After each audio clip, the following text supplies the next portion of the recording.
तो फ्रेंड्स, इस सेशन में हम लोग डिस्कस करने वाले हैं एक बहुत ही बेहतरीन टॉपिक, इम्पोर्टेंट टॉपिक है और टॉपिक का नाम है nature of roots.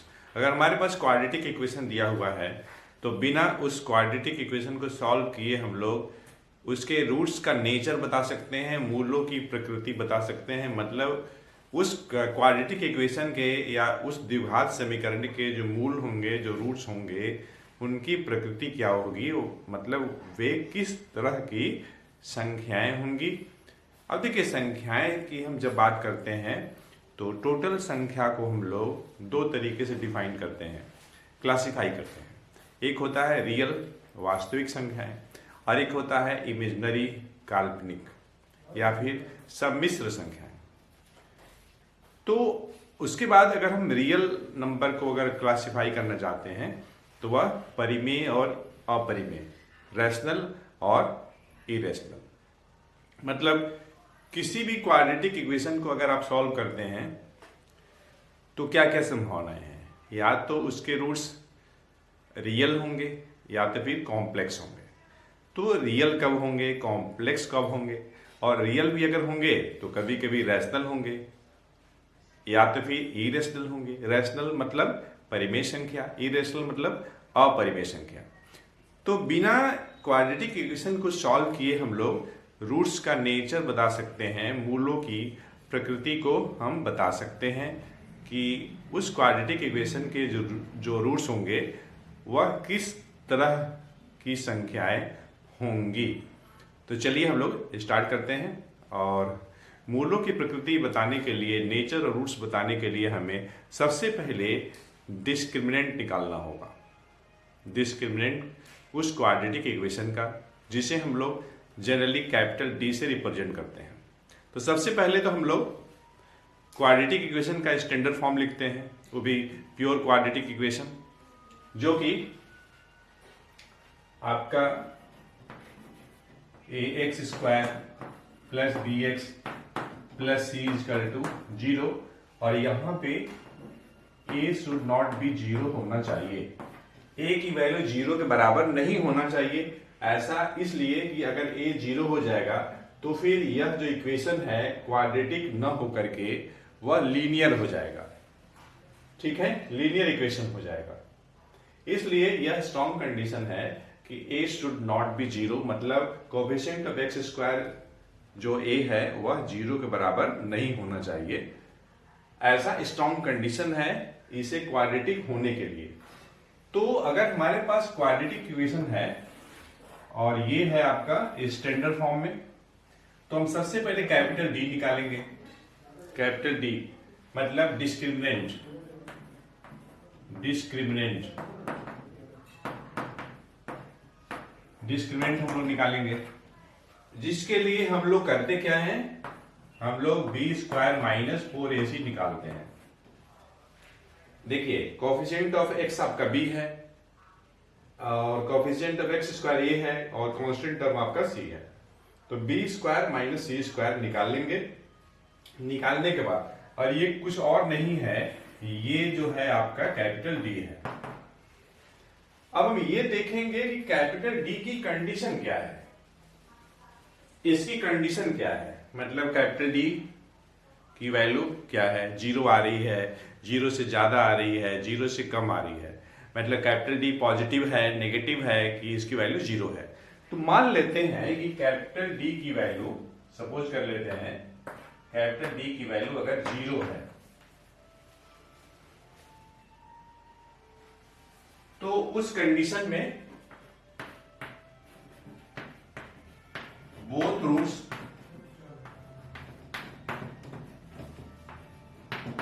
Roots will be real and repeated. ठीक है, रिपीटेड की जगह पे आप इक्वल भी लिख सकते हैं।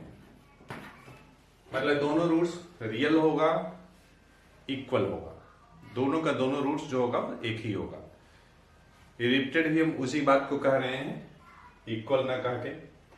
अब देखिए, रियल है तो मतलब रैशनल भी हो सकता है, इरेशनल भी हो सकता है। ठीक, सेकेंड अगर मान लीजिए कैपिटल डी की वैल्यू लेस देन 0 है, then both roots will be complex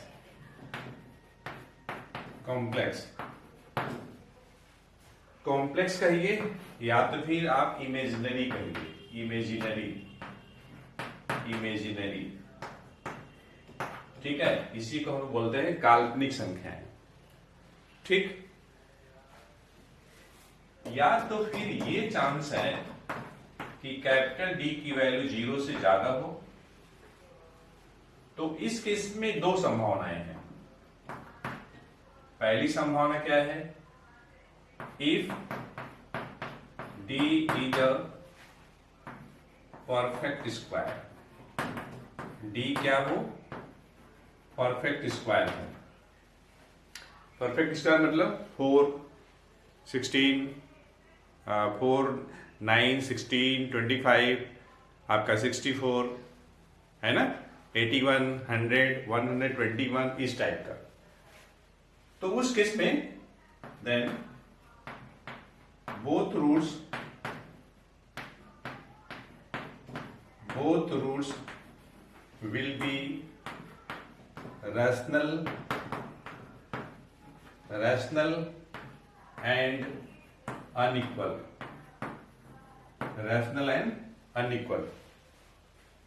लेकिन ऐसा भी हो सकता है कि D परफेक्ट स्क्वायर ना हो।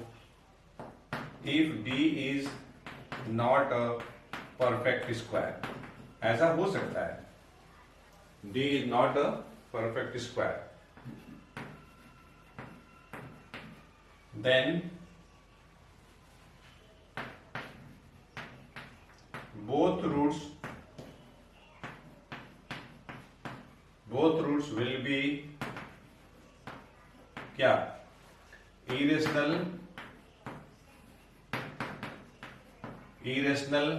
and unequal।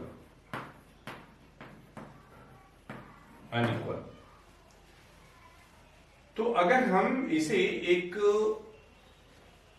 ट्री फॉर्म में लिखना चाहते हैं, ट्री फॉर्म में, तो किस तरीके से हम इस इंफॉर्मेशन को लिख सकते हैं।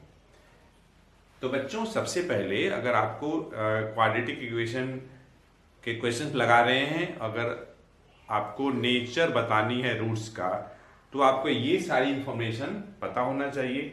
आप सबसे पहले क्या करिएगा, डी निकालिए, कैपिटल डी। कैसे निकालेंगे, बी स्क्वायर माइनस 4ac।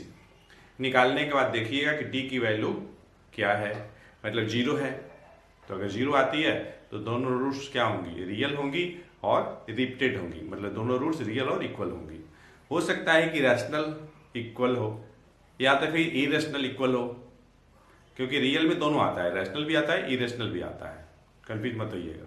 अगर डी की वैल्यू लेस देन 0 है तो उस सिचुएशन में दोनों रूट्स कॉम्प्लेक्स होंगी, इमेजिनरी होंगी। और अगर डी की वैल्यू ग्रेटर देन 0 आ रही है तो आप ये देखिएगा कि डी जो है परफेक्ट स्क्वायर है या तो फिर नॉन परफेक्ट स्क्वायर है। अगर परफेक्ट स्क्वायर होगा तो दोनों रूट्स रैशनल और अनइक्वल होगा। अगर परफेक्ट स्क्वायर नहीं होगा तो दोनों रूट्स इरेशनल और अनइक्वल होगा। चलिए मैं इसी को ट्री फॉर्म में रिप्रेजेंट करता हूं। तो सबसे पहला काम क्या करना है, आपको डी निकालना है। डी कैसे निकालेंगे, तो आप लगाएंगे बी स्क्वायर माइनस 4ac। ये आपने निकाल लिया। ये निकालने के बाद आपको क्या करना है, आपको ये देखना है कि डी की वैल्यू क्या है। अगर डी की वैल्यू इक्वल टू 0 हो गया तो फिर क्या होगा, both roots will be real and equal. ठीक, ऐसा भी चांस है कि d की वैल्यू लेस देन 0 हो, तो उस सिचुएशन में क्या होगा, both roots will be imaginary, या फिर इसी को हम बोलते हैं complex. Both roots will be imaginary और कॉम्प्लेक्स। ऐसा भी चांस है कि डी की वैल्यू, डी की जो वैल्यू हो वह ग्रेटर देन 0 हो। तो फिर यहां से दो रास्ते हैं। ऐसा हो सकता है कि डी की वैल्यू 0 से बड़ी तो है, लेकिन क्या है ये D greater than 0 and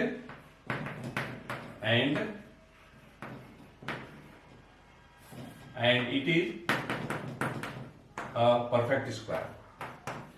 it is a perfect square. ऐसा हो सकता है, या तो फिर ये हो सकता है and it is not a perfect square.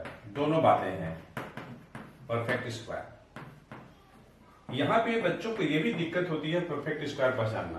तो बच्चों देखिए 1 है, 4 है, ये देखिए 1, 4, 9, 16, 25, 36, 49, 64, 81, 100, ये सभी के सभी 121 है ना, 144। तो ये सभी के सभी और भी, ऐसा नहीं कि यही तक लास्ट है, 144 के बाद भी बहुत सारे होंगे। तो ये सभी जो हैं परफेक्ट स्क्वायर है। तो अगर d की वैल्यू ग्रेटर देन 0 है, देखिए इन सभी क्या है, ये सभी जो नंबर्स हैं 0 से बड़ी हैं और ये परफेक्ट स्क्वायर भी है। तो उस सिचुएशन में क्या होगा, then both roots will be क्या, रैशनल एंड अनइक्वल। लेकिन अगर d परफेक्ट स्क्वायर नहीं है, it is not a perfect square, तो क्या होगा, देन बोथ रूट्स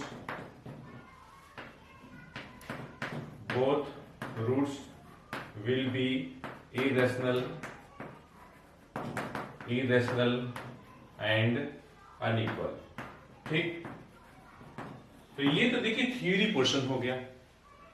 और जब भी आपको नेचर और रूट्स बतानी है या फिर मूलों की प्रकृति, देखिए रूट्स को ही हम लोग मूल बोलते हैं, नेचर प्रकृति, इंग्लिश में नेचर और रूट्स, हिंदी में मूलों की प्रकृति अगर बतानी है तो सबसे पहला काम डी निकालेंगे, capital D, B square minus 4ac formula use करेंगे।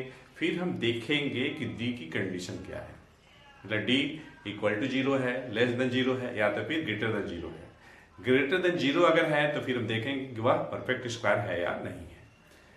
और इसी कॉन्सेप्ट के बेसिस पे आप डी निकाल करके बता सकते हैं, बिना क्वाड्रेटिक इक्वेशन को सॉल्व किए, कि जो रूट्स होंगी क्वाड्रेटिक इक्वेशन का वह किस टाइप की होंगी। तो फ्रेंड्स, मैं उम्मीद है यह सेशन आपके लिए बेनिफिशियल अवश्य हुआ होगा। तो मिलते हैं नेक्स्ट सेशन में एक अच्छे कॉन्सेप्ट के साथ। Thank for watching.